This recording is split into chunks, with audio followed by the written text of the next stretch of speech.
Public interest litigation, or PIL, is a powerful legal tool in India. But an important question many people ask is, who can file a PIL? In traditional legal cases, only the person directly affected by a problem can approach the court. However, PIL works differently. In India, any public-spirited individual can file a PIL. This means a citizen does not need to be personally affected by the issue. If the matter concerns public interest, social justice, or protection of fundamental rights of a group of people, a PIL can be filed. For example, a social activist can file a PIL against environmental pollution affecting an entire community.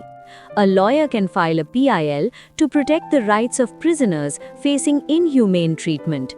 Even a common citizen can approach the court if they believe that a public authority is violating constitutional rights.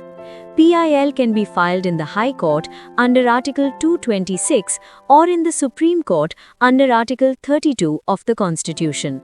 However, courts carefully examine who is filing the petition and for what purpose. The person filing the petition must act in good faith. The petition should not be filed for personal benefit, political rivalry, or publicity. Courts have repeatedly stated that PIL is meant to serve genuine public causes. If the court finds that the petition is frivolous or filed with hidden motives, it can dismiss the case and even impose costs. The idea behind PIL is to make justice accessible to those who cannot approach courts due to poverty, illiteracy, or lack of resources. It empowers responsible citizens to become guardians of public rights.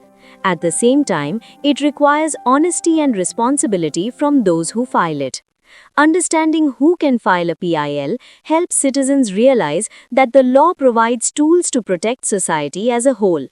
Know your rights, understand your responsibilities.